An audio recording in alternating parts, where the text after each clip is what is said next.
North Central Florida residents can sigh in relief. That smoke which loomed over Gainesville yesterday has cleared. But things are also heating up this week, and it's not just from the flames.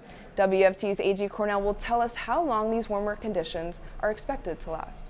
Florida Attorney General Ashley Moody teamed up with leaders in Marion County to discuss new statistics in drug overdoses and new tools to fight the state's fentanyl crisis. Here at the Gainesville City Hall is where Mayor Harvey Ward will be swearing in the 3 new members. Many in the community are upset by this decision as they are all from the same political party and live outside the city limits. These changes to the GRU authority has caused major discussion. Marion County fire crews put out the fire within 2 hours of the call. You can see that there was a lot of smoke in the area, and thankfully nobody was hurt in the fire. And officials are still trying to figure out the cause. The Gainesville Fire Department hopes no flames will be burning as this week is Fire Prevention Week. Farming runs through Timothy Driver's DNA. On his property in Mayo, he cultivates livestock and tobacco. But even 2 weeks after Hurricane Idalia, it's been a struggle for Driver to get back on his feet. It's devastation. I don't believe I will never see the end of it as long as I live. And I don't know if my kids ever, they may never see the end of it either, because these trees is never going to be the same. And it's just, everything's demolished. Idalia tore through Driver's 400-acre property, resulting in over $150,000 worth of damages. We've never been hit with nothing like this in this area. We've had them close and had some winds, but nothing like this. It's just, I think everybody's still in shock. And people want to give up, but you can't do it. You got to keep going and fighting for life. But it's bad for everyone. Idalia is the first hurricane to hit the North Central Florida region this season. Farmers such as Timothy Driver have been devastated by the impacts of Hurricane Idalia. As you can see Driver's shed behind me, the roofing has imploded, tools are everywhere. His farmland is completely destroyed. The Florida Farm Bureau has been assisting and helping these farmers in a time of need. The Florida Farm Bureau is holding a supply drive and set up a hurricane disaster relief fund to help these farmers. There are a lot of producers and farmers. We're involved in the enhancement of technologies and the capability to produce more food with less fertilizer, less water, less acreage as we see those acreages diminish. So our producers are involved and Farm Bureau is helpful in being able to make sure that those efficiencies are maximized. Although these farmers face many challenges on the road ahead, they will do it together as a community. Caitlyn Schiffer, WUFT News in Gainesville. Over the past 3 fiscal years, it has experienced hundreds of thousands of dollars of losses in revenue.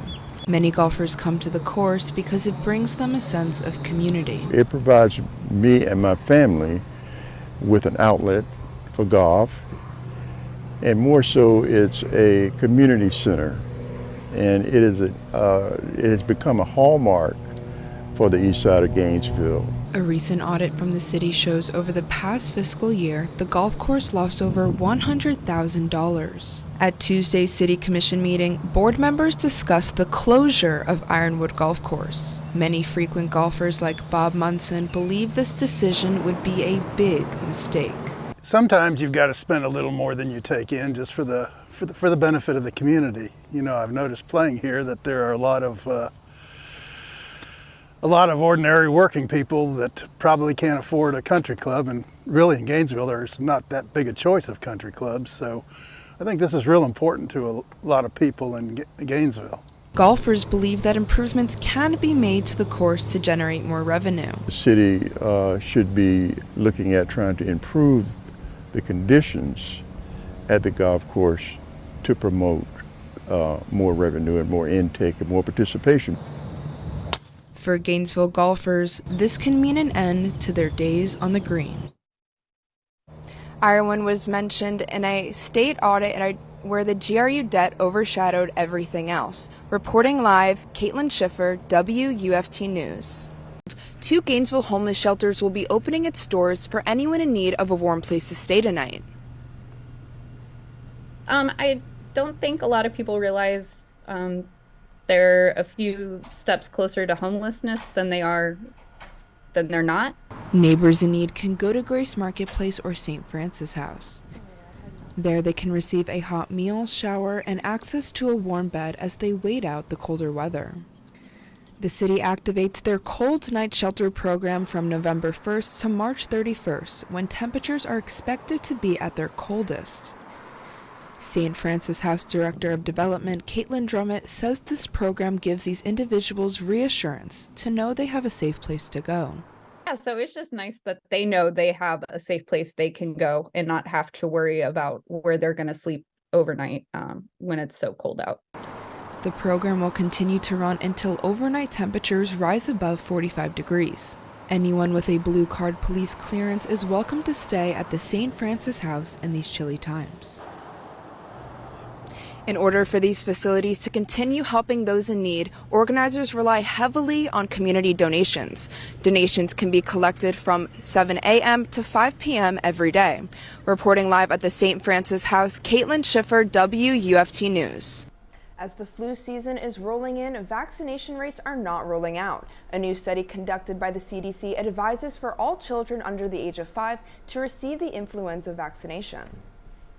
At almost any CVS or local pharmacy, you can receive the flu vaccine, but the CDC reports people aren't signing up to get the shot. University of Florida Assistant Professor of Biostatistics Matt Hitchings says the flu vaccine generates an immune response, creating antibodies, which is why it is important for children to receive the vaccine. If you're a parent, you don't want your kid to go to the emergency department. Anything you can do for your kid which is going to reduce that risk on the individual level, kind of messaging that to parents, I think is really important. According to the CDC, the influenza vaccine reduces the risk of hospitalization in children by almost half. Children under the age of 5 are among the highest risk when it comes to the flu. And so kids don't have as many of those antibodies, and so it makes sense that a vaccine given to a kid who has never seen influenza before might actually be more effective. Influenza vaccinations can reduce the risk of contracting the flu, but since you are still susceptible, some say that's why they avoid the vaccine.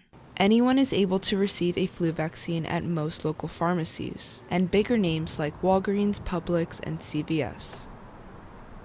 This study shows the vaccine reduces the risk of severity, preventing more serious outcomes. Live in the newsroom, Caitlyn Schiffer, WUFT News.